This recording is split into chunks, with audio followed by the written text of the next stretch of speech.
Dude, I pushed the button and there is no way back. I'm cool with that. Now keep an eye because it says starting streaming. The stream seems to be healthy and it seems like we're live. Yeah, seems so. Oh, I can finally see myself. Just don't activate the volume, otherwise I'm gonna hear No. a hell of a echo. Just waiting for people to tune in. At the moment there are 0 people watching. I mean, to be honest, the topic wasn't that good that you say, oh, it's a topic worth tuning in. Computers are boring, right? Well, depends, It's like, I have a computer. Which computer do you have? The black one. Yeah, well, I have lots of them. Most are black, though. The squared one, It's Yeah. about this size, maybe a little bit more. Well, hopefully, we can make it a more interesting subject. But it all depends on, what people want to know. I mean, there's stuff to talk about for ages about this. Yeah, of course. But I think it's an interesting combo, though, because most artists don't know jack about assembling machines. It's true. It's really true. And it's going to be funny, to like, I watch a lot of other channels where, oh, my dog is crying outside of the door. Pepper. She's complaining. What was I saying? So basically what I do, I watch a lot of other channels where, architects talk about computers, and listening an architect talking about computers, I think that can be good. Should be legally punishable with like hanging and I don't know. Yeah, I don't listen to channels where architects talk about computers, luckily. I don't know why anybody would do that, but... Okay, yeah. So we're getting some comments coming in and 21 people watching. Okay. Oh, nice. It's going good. So let's see who we have. We have Pedro. We have V. Ali. Now made up for the 2 past missed ones. Welcome. Georgi, I think. Greetings, guys. Will be definitely nice interview with Chop. I think my dog wants to join the conversation. Make it louder, Fabio. Make it louder. Do you guys hear me? Is it loud enough? Yeah, I can hear you just like nice and fine. Everything seems okay on my side. Is it louder, Chop? A bit, yeah. Guys, is it loud enough? Mantas, very nice to have you. Mirce, yeah. Tomahawk. Oh, hi. Tomahawk. Whoa, that is a badass name. Volume is just fine. Better. Best stream ever. Vlad Vernitz. Where do I know this name from? I think you wrote me an email today. I will have to get back. I'm sorry. It's just a little bit of a super busy time. Okay, dude, we're 3 minutes in. I think we can start, right? Yeah, sure. How do you feel? Do you want to stretch a little bit? No, I'm good. Do you want to do voice exercises? Let's get the ball rolling. Whoa! Okay. So, dude, I wanted to have you on the show because when we had you as a speaker at the D2 conference, you stole the show. That lecture went like, I think HBO called us and said, listen, we won the recording. In that case, I think you owe me some money. I can pay you in exposure. Yeah. I can pay you in overexposure. I can put the f-stop at 1.4 and then the background will be also blurred. Awesome. Sounds really cool. Yeah. I'll take that. Dude, listen. We got a lot of questions regarding the perfect rendering machine, and people seem to be very confused about the topic all the time. Although there is a lot of information out there, I still feel that when it comes to rendering, it's always good to get the input from somebody that knows the stuff better. I remember when I Yeah. was building my machine, I needed your help because I didn't know which power supply I needed, because obviously I had two CPUs and Oh, not that's a classic one. Yeah. not all power supplies support double CPUs. And then I remember I had issues with the memory because the RAM did not was not the appropriate one for the type of CPU that I had, and the motherboard had issues. That computer went from being my dream to being a freaking pain in the butt. And Oh, I can imagine. I remember it took me like a month since I ordered the components, maybe a month and a half, until I got it running. Do you remember? The fans were not the right ones. The clumps on the fans were not the right ones. I had errors over errors. All the schemes were wrong. And I have to thank you still for, doing what you did, because it still works. It still works.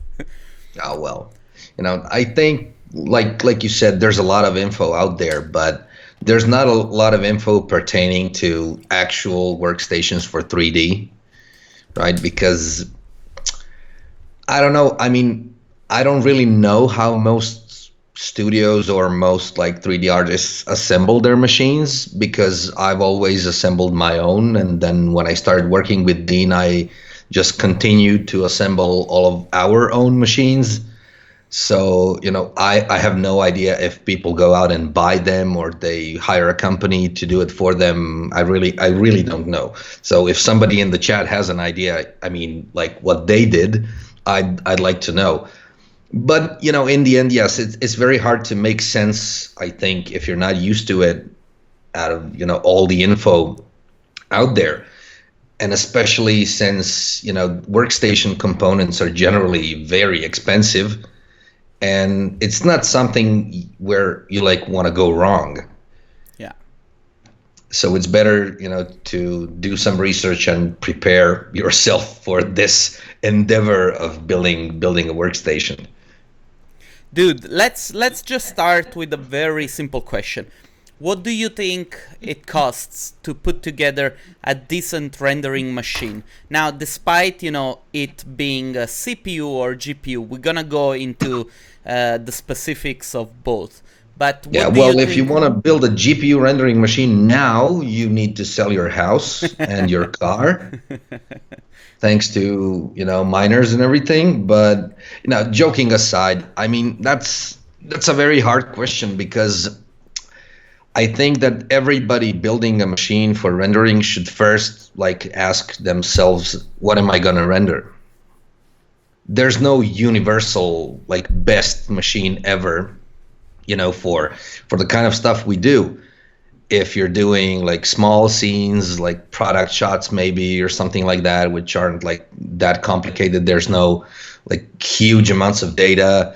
It's obviously, a different kind of thing than if you're doing, I don't know, huge exteriors with billions of polygons and stuff like that. So it's going to have some different requirements. But, in the end, of course, if it's a CPU workstation, the faster CPU you have, the quicker it'll render, right? And ditto like for GPUs as well. The more you have, the faster it will be. But, a workstation is so much more than just raw speed, and it also depends on, I don't know, speed in which circumstances, for example. Because the obvious misconception usually is that you get a workstation like a dual Xeon workstation like you have, which has like 32 cores, or no? How do you remember all this info? Yes, it does. Yeah, it does, right? Yeah. Yeah. So you think it's gonna be like ridiculously fast, but the thing is, it's going to be fast at rendering, but in certain tasks, it's going to be much slower than your average like high-end desktop PC. Yeah. Because of the difference in clock speeds, right? So right now at home, I have a new Ryzen 1800, and compared to my dual Xeon workstation in the office, the Ryzen is like a lot faster in a lot of stuff, what you do. But then when it comes to rendering, in general, the more cores you have, the happier you will be. So yeah, it makes a real difference, But if you're building a workstation, that's the whole premise, You're not just going to render, you're going to work, right? So you need to take into account, how much do you want to sacrifice, for example. So right now, a very popular choice for workstation is a Threadripper, right? A lot of people on our various CG Facebook groups were buying those because it's a good balance between how fast it renders and how fast you can actually work with it. So that's always an option. And well, then you get to the other stuff. How much RAM do you need? It all depends on what kind of work you're doing. I don't think every artist needs 128 gigabytes of RAM. I know that my colleague Dean definitely needs 128 gigabytes of RAM because that's just how he is. But it's not for everybody. So you should be, you should really be aware of what you're doing. The point is not to spend all the money you have and just shove everything inside that you possibly can. I mean, if you can afford that, good for you. I'd like to hang out with you. That's cool. But you can really optimize pricing and everything based on your specific needs. So let's start, with a case scenario. Let's say that, I'm an average guy and I work, with, let's use as an example a bad software like 3ds Max, okay? And I'm shutting down the stream. And let's use as an example a good rendering engine like V-Ray, okay? Okay. So where do we start with these two things? Say that I do the type of work that you guys do, which is very heavy on the amount of polygons that you do. You do relatively low post-production, so maybe the graphic performances are not that important. Maybe you might do some video editing with it. Maybe you might do some, Photoshop. In which direction would you go? Yeah, well, in the office we use GTX 1070s. Nothing really crazy, right? Because that's enough to drive the viewport and more than enough to do Photoshop, some light video editing, stuff like that. So GPUs aren't a priority for us, as most people know. But it all depends on the budget, right? That's the first thing you have to start with. What's the budget for your build? And since a lot of us are artists, or how Lasse would say, providers of creative services, it's sometimes it's even important how it looks, right? I mean, I think I spent maybe 15% of my budget for my home build just on the way it looks, because sometimes it's important, right? I don't know, there's all kinds of people. Some people don't care about that stuff, so they're lucky. They can just buy the cheapest and fastest components they can. That's all cool. But I think for nowadays, for a decent workstation which will serve you for at least 3-4 years, which is a normal period, I think in this line of work you shouldn't be aiming for machines that will last longer than, you shouldn't expect them to last longer than maybe 4 years. Mm-hmm. Because with the advances in software requirements and everything, they kind of reach their limit after a few years. So I think, a budget of maybe 3,000 euro is probably something you're looking at if you're trying to build a good workstation, all around workstation. At the moment, there are all these issues with GPUs, okay? And a lot of people are still trying to render in GPU, and it is of course a very interesting technology, also because of the scalability, and you can relatively easy and fast but not cheap build a farm. what do you think about this? I mean, what is holding you back still from going into GPU rendering? Well, traditionally, I mean, there've been advancements recently, especially, what like F-Storm is doing, like really optimizing the memory footprint of the scenes and everything. But, you know, even at the start, I first tried GPU rendering. I don't even remember when. It was back in the day. I just remember the graphics cards. It was a GTX 580, so like 5 generations ago. And I bought two of them for something around like 1,200 euro, I think, probably. And I was like super happy because I was trying to get on this, GPU rendering bandwagon.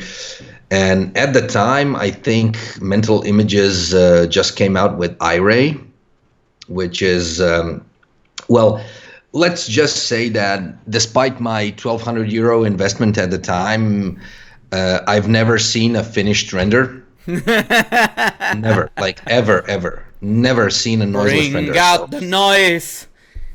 Yeah, but that was like the beginnings, right? It's completely different now, and the GPU rendering engines are becoming like super powerful. But for us personally, and I've said that before, it's all about the kind of work you want to do. When we work, we just don't want to spend time or care about trying to minimize the memory footprint of our scenes, trying to optimize textures, trying to care how many textures we have in a scene.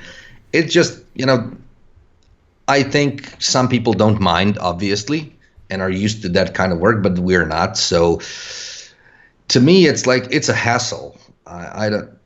At least for now. But I have to say, we're considering it again now for some special scenarios, for doing like interior stuff, which is, isn't all that complicated, or the scenes are not that big. I mean, it shows promise. I mean, it's really, really, really fast. So you can focus more on the local development. Which software are you testing?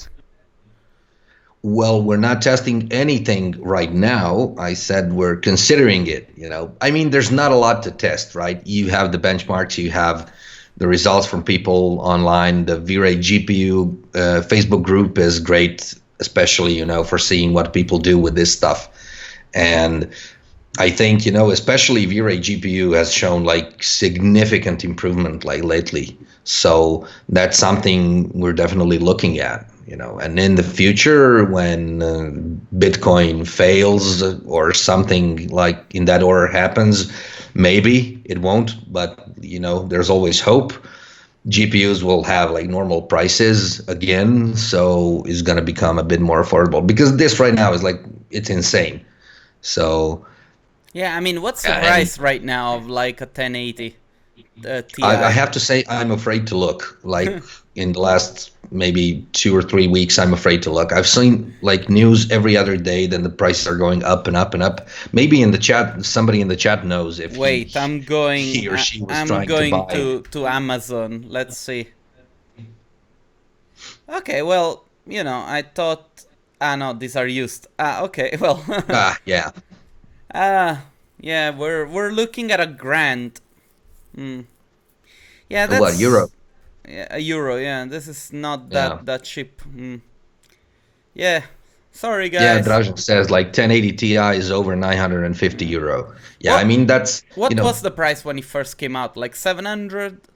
I think we bought one for like 700, 750, something like that. So, Jesus. But still, it's 900 euro in Portugal. You can buy a small car. Well, small, very used car. But then again, it's not. I'm thinking like an Italian. I think the problem is more psychological, though, because this kind of price difference, a few hundred euro for a company doing CG work or something like that, is not really, all that much, or shouldn't be. But I let me just say something.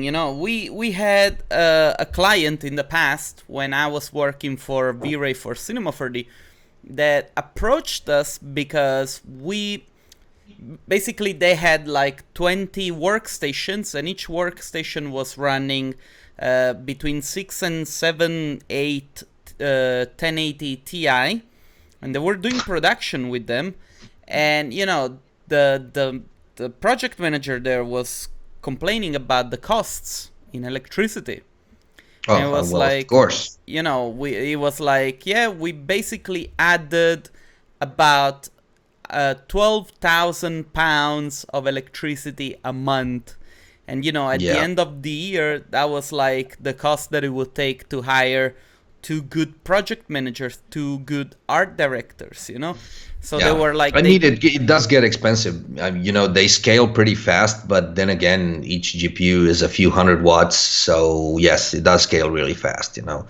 And it's a bit of a different thing, because when you're building like render blades, you know, for rack servers, you can cram like 2 very big Xeon processors, which end up around like 300 watts as well, plus the other components and everything, you know. So it's not all that, you know, people who are in love, let's say, with GPU rendering say that, you know, the scalability is like super easy. Yes, it is, because you can plug in a lot of them, you know, but then of course you have to have a certain motherboard, a certain power supply. It doesn't just, you know, just work.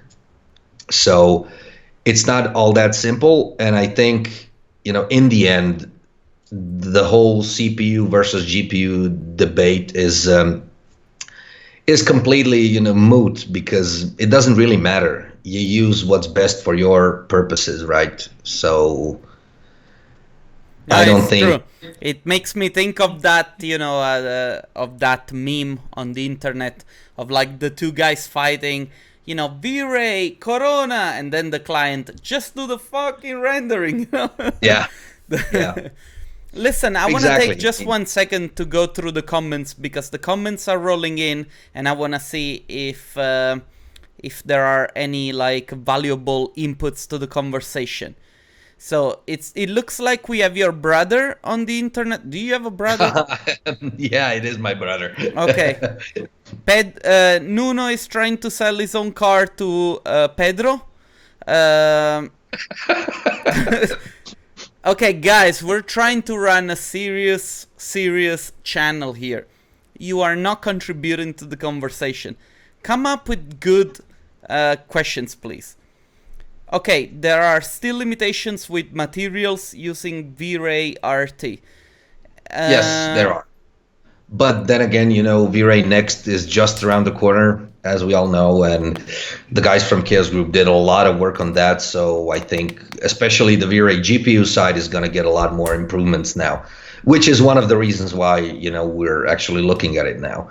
But somebody says, when you look at building a pure render rig, you see this price and much higher for the many core Xeons. Well, yes, it's due to Intel's magical pricing policy, which says, you know, we're just going to take all the money from you that we can. And, you know, they're not even ashamed about it. So the point with buying Xeons is you have like 2 options. You can go for the best price performance ratio. I mean, in the end, of course, you want to have the most cores in the least amount of machines, which is better both for, you know, total electricity costs. It's better for software licenses, especially, and stuff like that. Since, well, let's imagine that you're rendering with Arnold, which nobody does. And I mean, nobody in our industry. I'm talking about ArtViz, right? Not about movies. But if you're rendering with Arnold, you have like a $600 price fee per render node. So yes, you would want to, you know, cram as many cores as you want in this one machine. But, you know, some people buy used Xeons, and there's bucket loads of them on like eBay and everywhere online. And from what I know, I haven't done so myself, but from what I know, people have been like very lucky with this stuff, and it works, and it's like super cheap. So that's a good option if give your opinion to the newest announcement of NVIDIA's RTX technology. Why am I talking about GPUs all the time? I don't know. What is the NVIDIA's RTX? It sounds okay, like so it sounds like the tag toner.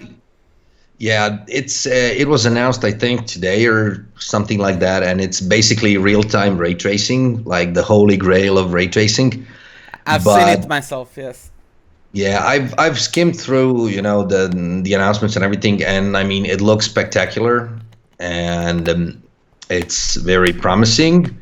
But as always, I always try to be a techno skeptic about this stuff because I'll believe it when I try it for myself. Yeah. Because it relies on tensor cores, right? The little things for like machine learning and stuff, which NVIDIA put into their like Titan Vs, and a Titan V costs $3,000. So I don't really see, everybody just shoving 4 Titan Vs into their machines for like $12,000 tomorrow because this is like a super cool technology. We'll see what happens with the whole Volta GPU lineup and how much will it cost and what the results will be in the end. Because a tech demo like this made for a big conference is one thing, but trying to do it on your own and figuring out actually how fast it works and what you can do with it is another thing. So just like with VR and everything, I wouldn't be too afraid that this is gonna, just explode tomorrow and, it will change everything like next week and we're all gonna be out of a job because everything will suddenly be real time. It will happen eventually, but all of this stuff takes time. It takes testing. It takes a lot of time to optimize, to figure out the workflows and everything. So nothing happens overnight in this industry. Chop, I have a question that was asked to me by a past viewer about a laptop for rendering. There is no such thing. Go away. I knew that you were going to go there, but say that the laptops. People ask me that a lot, actually. And with laptops, there's only one thing you have to have in mind. You are paying for the fact that you can carry it around, right? And that's it. And you are paying not only with price, you're paying with performance as well. So if you're okay with that, then just get the, highest spec laptop you can find anywhere, and you will be able to render something on it. But it doesn't really compare to desktop machines in any way. So but say that you do like product presentations, or maybe you go and do some consulting at a client, or maybe like me, I teach a workshops. Usually they have a machine for me waiting there, but say that I have to go with a laptop. Is what's the things that people should look at the most? Like processor for sure. I mean it's the combo of CPU and GPU, because those are the things in a laptop you can't pull out and exchange, right? So once you buy it, you bought it, and that's it. Yeah. But getting a laptop with, I don't know, an i7, a bit, one of the better models of i7, and especially with NVIDIA's new like Max-Q designs, which make for like 1080 laptops, which are really slim and light. I think there's an Asus Zephyrus or something like that, which is a amazing little machine, like super thin, very light, but a monster, on the inside. So those kinds of things are, I think, really cool if you need such power and portability.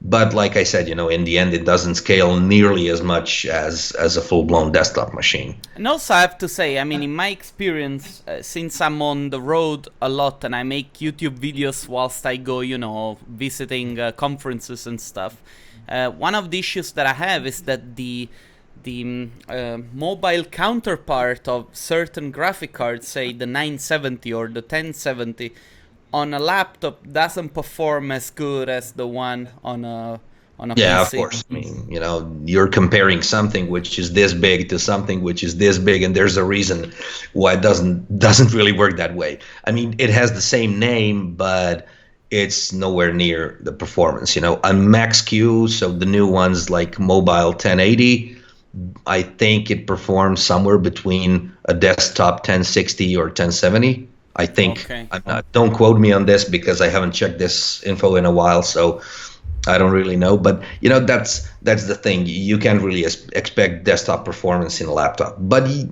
for a lot of scenarios, you can get close, and you can really have a machine that's actually usable, which wasn't the case always. I have some questions coming up. Well, Matt makes the point that the fans of a laptop won't last very long. I know that, they keep burning all the time. Alessandro is waiting for the next future Mac Pro. I don't know Oh what that God, means. get out. I don't know what Get that out. means. I don't know what that is. It's some horrible thing.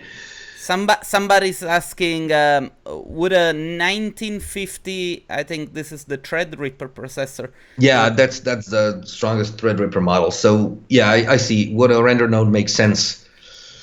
Well, a 1950X is actually a great CPU for a workstation because it has, 8 cores, 16 threads, solid speed. I think it's around 3.4 gigahertz, which is almost 50% faster than your usual Xeon core. Yeah. Well, not all of them, but the affordable ones. But I'm not sure, that it's so the motherboards for the TR4 motherboards for Threadrippers are kind of expensive. That was for So, Alessandro. yeah, and building a whole system around Threadripper, I don't think that's gonna give you the best price performance ratio that you're looking for in a render node, right? And you also want render nodes to be like super small because you're gonna put them, especially if you start having like lots and lots of them after a while.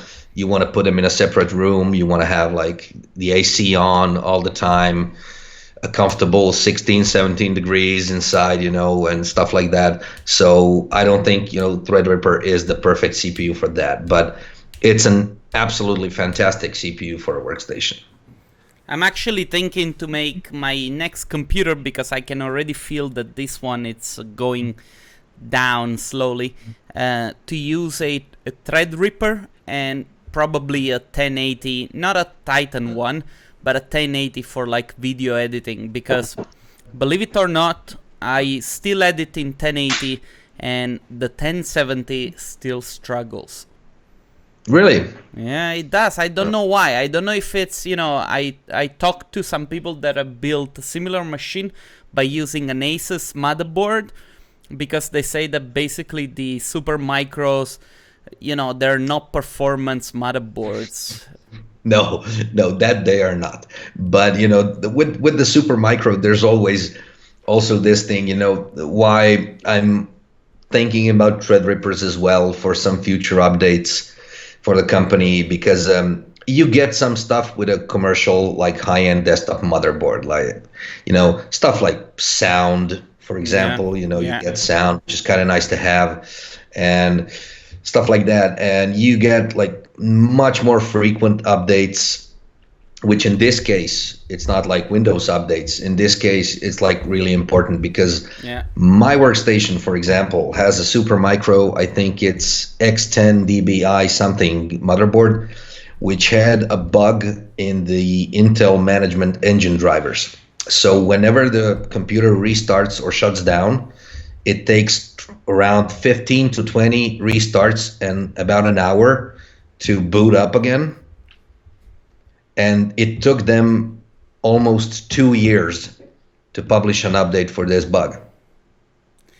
I don't know. It's I wanted to, because I think I spent a lot more money to get the super micro than the Asus.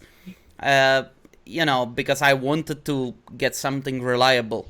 But in the end, it turns out that maybe the Asus might have been a much better user-based motherboard, because that's the thing, super micros are not designed for like multitasking. I mean, you do multitasking, but it's usually on one single task.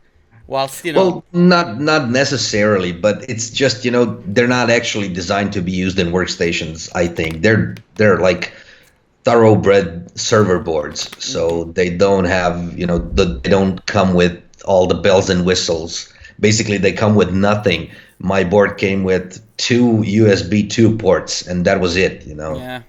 So it's a hassle, and I have to say, personally, I'm not a huge fan of that stuff. I would love to see more like high-end workstation boards from other companies. But Asus I think they just published another motherboard for the new series of Xeons. So I think it's called a Sage, but I don't know what code it was anymore.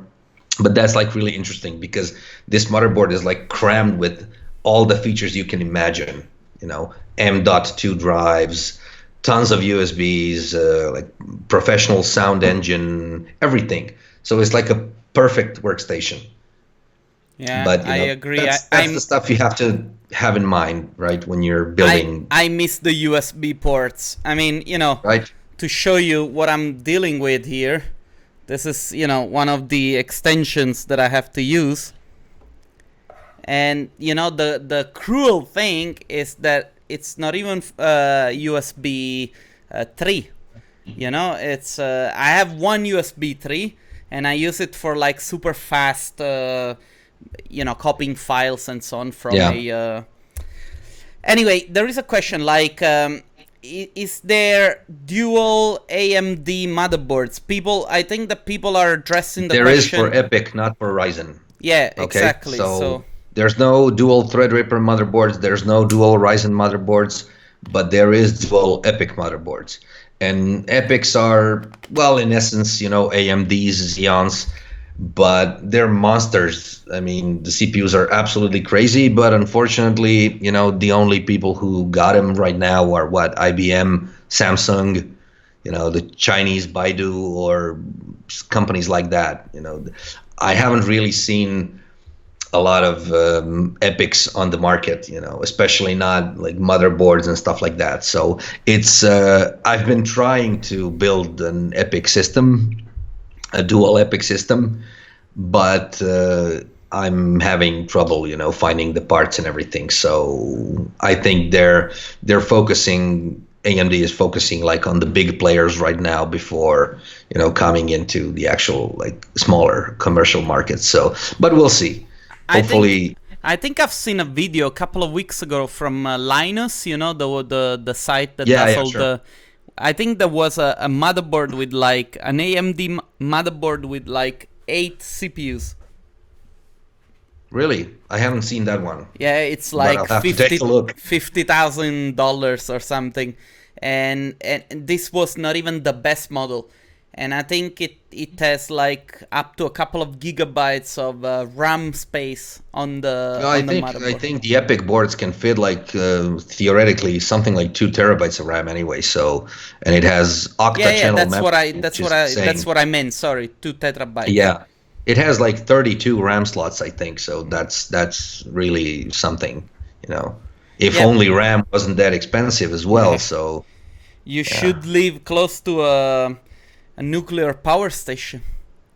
Well, who knows, But I think remind me later. I'll try to find the link and I'll send it to you because it's actually a very, it's a weird thing. I mean, AMD, they have done like 4 CPU motherboards since a couple of years already, but they never really caught up in like the workstation market. I mean, at least I don't know people that use them. Well, that part is really out of, how can I say that, out of my expertise. I know there's a lot of these boutique components for servers and stuff, but it's not something that's readily available. And I also, from what I know at the time when I was looking, I think, the fact that you can put more of them in kind of increases the price a few fold again. So, the dual motherboards are something of a like good price performance point for everybody. But you did cut me by surprise with this one, I have to say, because I haven't looked at that stuff in quite a while, you know. I Hold usually on. Just for the sake of it, I just want to go and see if I can find it, because maybe I can put it already here. Oh, Mike's here. Yeah, he just joined the party. I saw it. Hey, Mike. Computer. 30,000. Yes, there it is. No, it's a quad CP. Sorry. Okay, Yeah. but this is the one that I meant. I'm putting it here so that people can see it. Go take a look, because I think it's like yes, you can see 4 CPUs and I don't know how many threads, and it costs like 40,000. Yeah, $40,000. I was sure it was like 8, but maybe I'm, Yeah. super Well, wrong. you know, I wouldn't mind. Yeah, but still, rolling on a $40,000 computer, that would be, epic. And listen, one other question that I always get asked: if you want to build sort of like a hybrid between a working horse and a gaming machine, what are the things that you should look for? Well, you know, if we're talking about workstations of the power and quality that we are talking about, I mean, you can game on that stuff, right?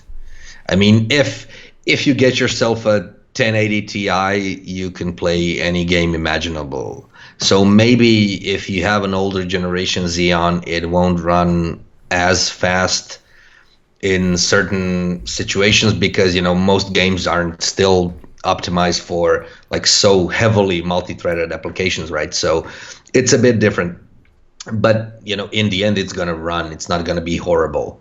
But if you want to build like a combo high-end gaming and like workstation rig, you can always look at stuff like the top Ryzen models, or even a Threadripper, or even Intel's like i7 top models, or i9, or whatever there is now. So those machines will run virtually anything you throw at them, And what with about the exception that they will be a bit slower in rendering than a system with a ton of cores. But that's about it. It's not rocket science. Just put the best components you can find inside and it's gonna game well.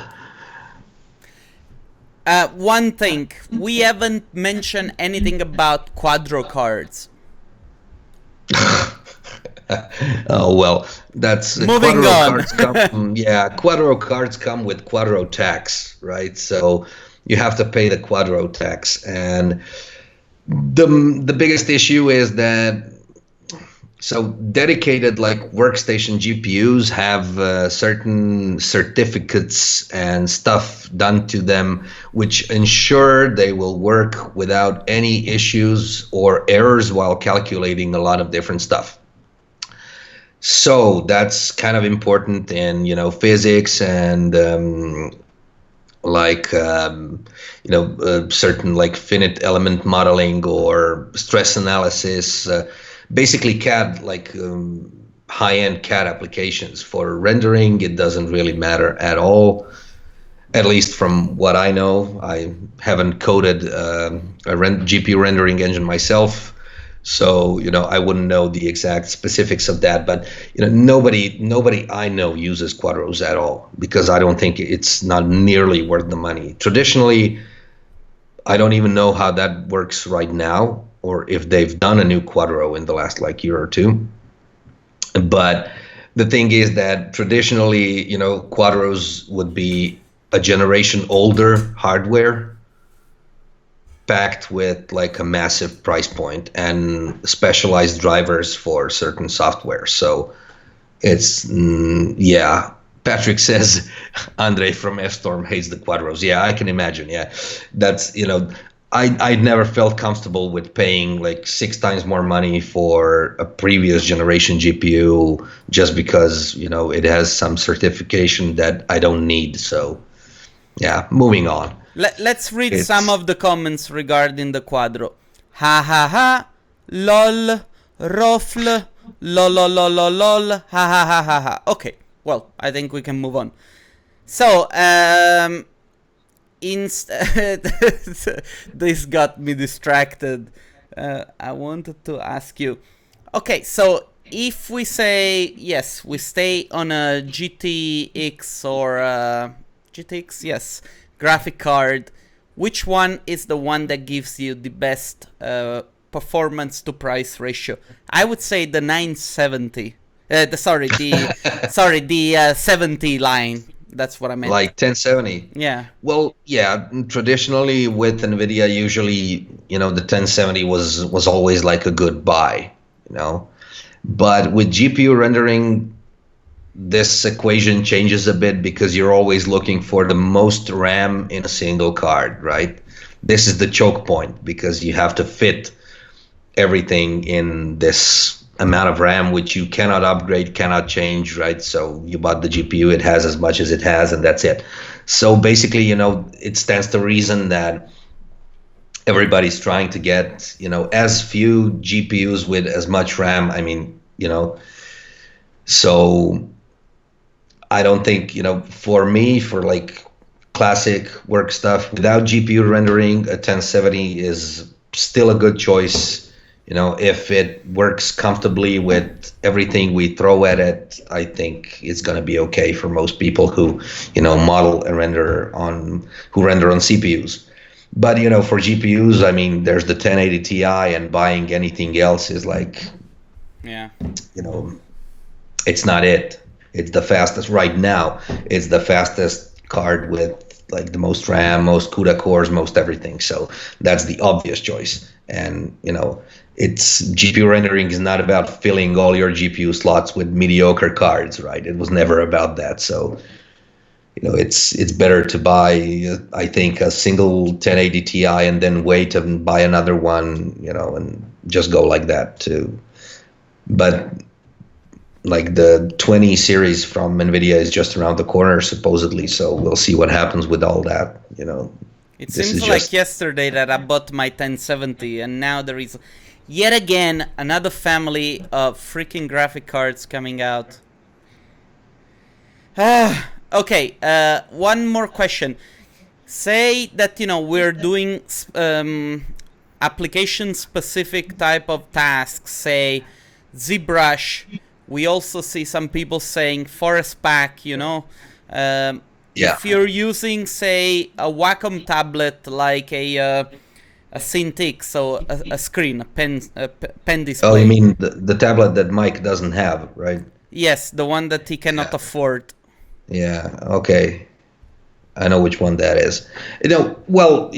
ZBrush especially is a mystery, at least to me, because I think it works with some kind of magic unicorn dust drivers or whatever the hell it is. So I've seen ZBrush work amazingly with like insane poly counts on ridiculously low spec machines. But I haven't used it in a while because, as everybody knows by now, I simply cannot digest the interface of that program. So I've tried many times, but I just can't. So, but it's still an amazing piece of software, and there's no difference really in using a Wacom tablet and a mouse. I mean, it's just a different driver, just a different, pointing device. So it doesn't really matter all that much, as long as your PC in general can. Okay, the tablet adds, pen pressure to the equation. So as long as your PC can, hold up with it all, doesn't really make that much of a difference. If you're drawing something in Photoshop, I think a 1070 will cover your needs like spectacularly. It's still 2D, so. And this is also worth for a Cintiq, say a pen display. Well, yeah. I mean, pen displays have their own like quirks, and read the last comment of Mike. Yeah, I saw it. He's gonna buy it and send us a picture. No, we'd never do such a thing. The problem, while we're at the subject of Cintiqs, Like the thing is that Cintiq is not for everybody. You really have to go to a store and try it out for a few minutes before you decide to buy, because some people simply can't get used to this stuff and can't really use it. So just be aware of that, before you decide to spend money on a very expensive like pen enabled display. But yeah, there's no magic to it really, though. It's gonna work. I've ran my Cintiq on my laptop without any problems at all, and it has like a mobile NVIDIA 670, 650, something like that. So like ages old mobile GPU runs without a problem. So that's nothing to worry about. Yeah, but I was actually wondering, the tablets, they don't come with any kind of like accelerator for the monitor itself. Like, do they depend also on the computer that you have? Well, yeah. But In this the is like a sense, little bit unfair, because you're paying for. no. But it doesn't. It doesn't. A tablet won't work bad because of your. How do I explain this? So it doesn't really matter. A tablet like a Cintiq is just a classic Wacom tablet shoved onto a monitor. So it's two separate devices. The computer sees them as such. So you have a monitor, but your tablet, which you would normally use, is just shoved onto the screen. So it doesn't, there's no magical connection between them inside, so that it kind of. Yeah. I'm reading the comments. Hold on. Yeah, like Matt says, it's just an advanced monitor, right? So it's a monitor with a tablet. It's nothing magical about it. I don't know, Chop. And yes, there are other screens and tablets, but in tablets there is realistically there's only Wacom. Everything else doesn't really compare in the quality and like just the results that you get. I've tried some of them, some of the other brands, don't even remember anymore, but it's really not the same. And if you ask anybody who spends a lot of time on a drawing tablet, he'll probably tell you the same. So I don't know. I'm running out of questions. I cannot remember anymore what people were asking. I think we have addressed everything. Now I just want to see if there are questions from the public, because I'll be curious to see what people might have to ask.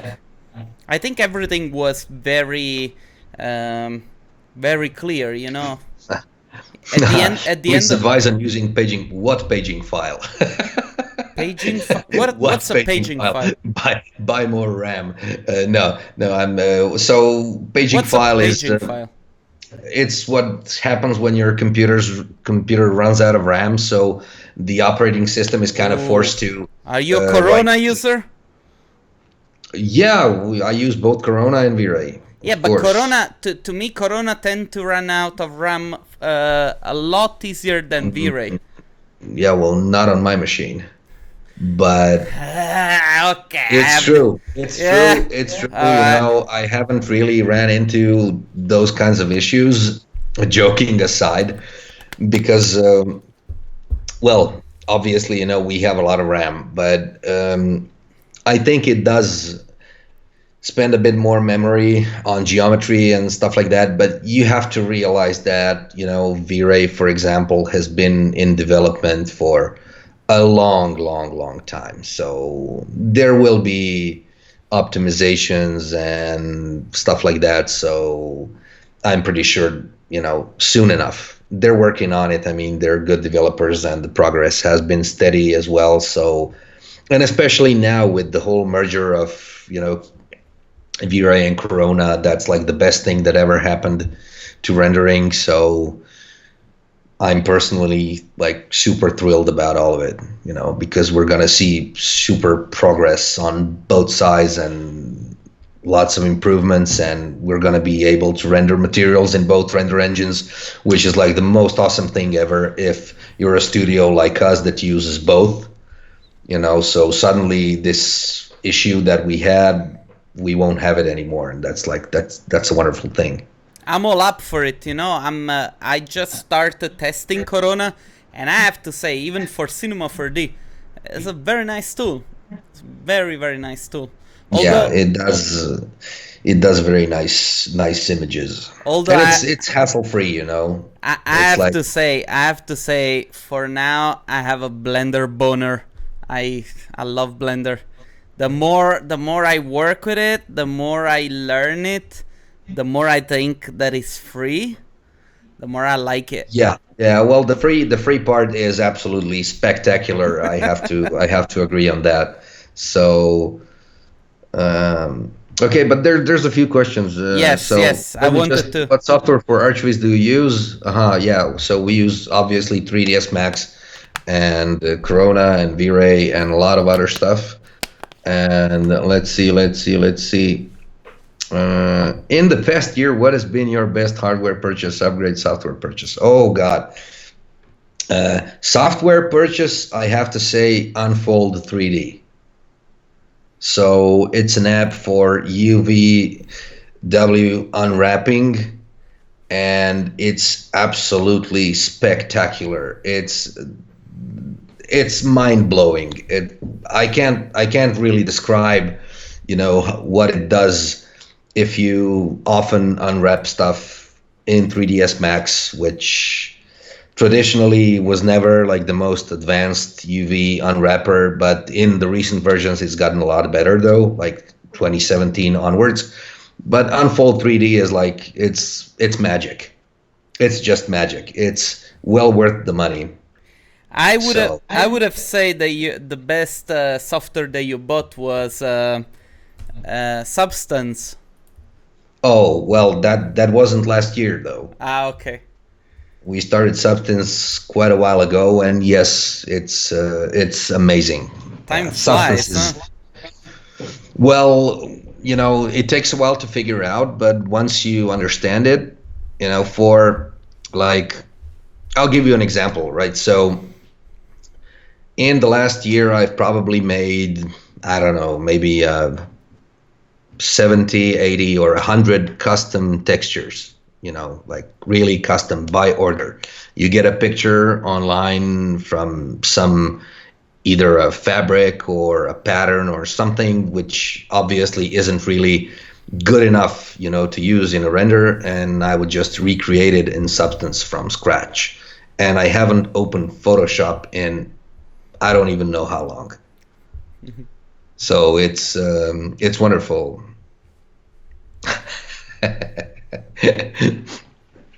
You're reading the questions also, huh? Yeah, I'm reading questions. So would there be any big difference in 2133 RAM versus so the RAM latencies versus raw clocks?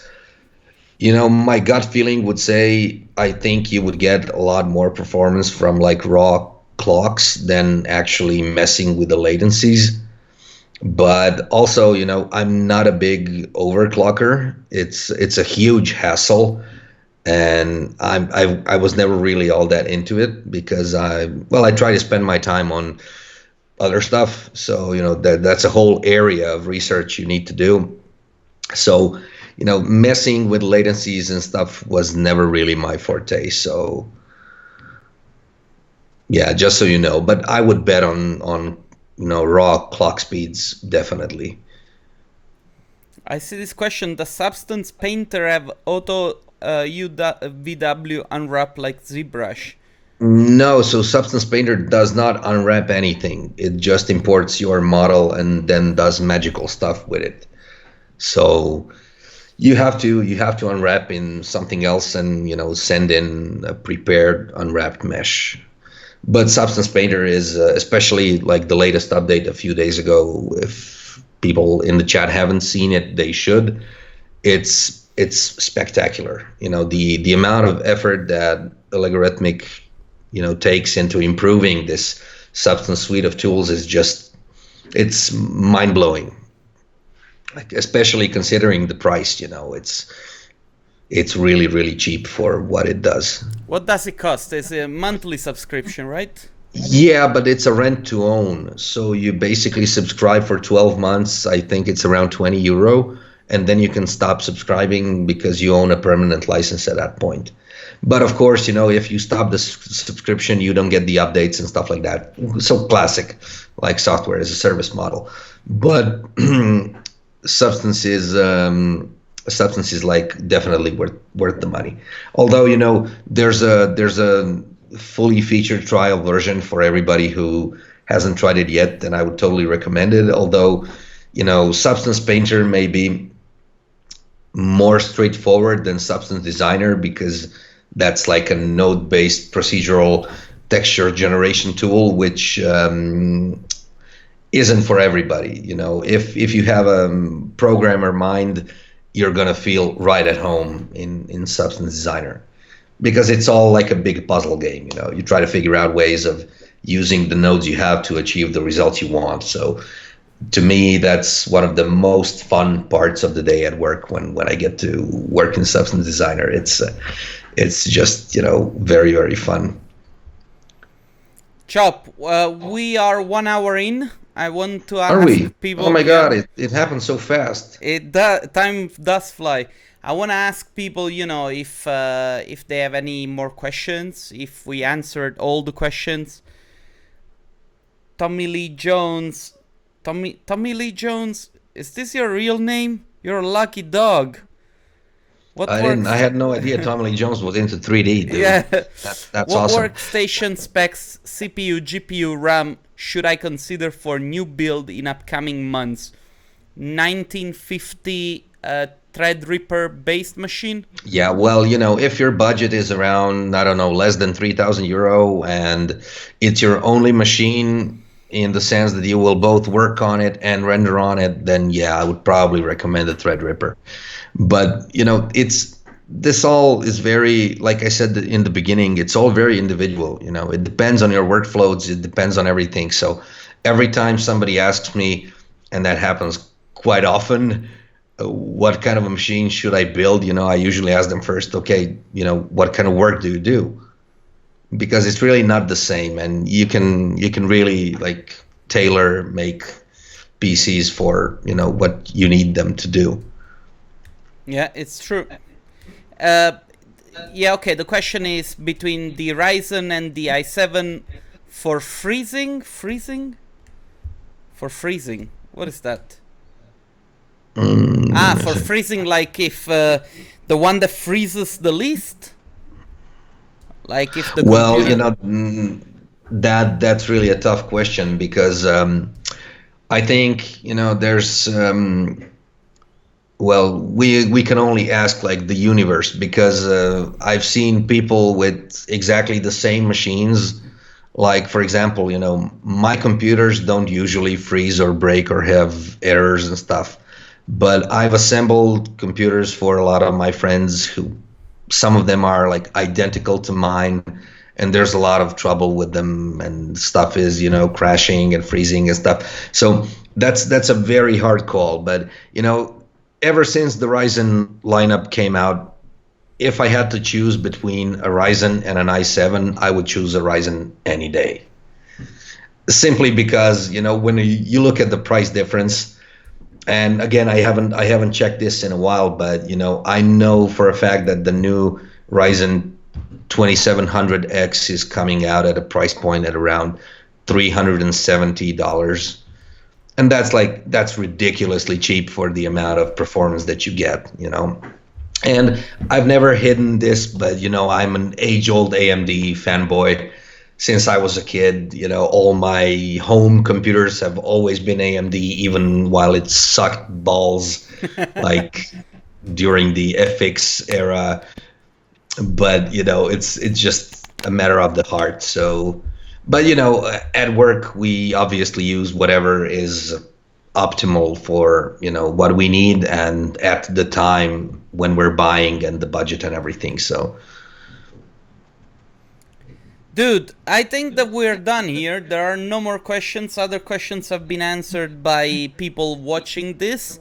So, I just don't want to take any more of your time. Tomorrow it's a long day at work. I need to pack my bags and I need to fly to Amsterdam for another conference. I just want to thank you so much for taking the time for doing this. I think that this was a better format than if we were to pre-record this, because you know people were able to ask you questions in real time. Yeah, that's it. I just want to thank everybody for a topic such as this isn't really suited for pre-recording because you never know what people are interested in. That's what I kept thinking, you know. Oh yeah. Dude, I just want to thank you so much again. Guys, do not forget to hit the like button, subscribe if this is the first time watching. Thanks a lot for being here, and I guess I will see you. I've already posted a video this morning, and it just finished processing before the live, so go and watch that one, okay? Guys, good night. Yeah. Thanks, everybody. Bye.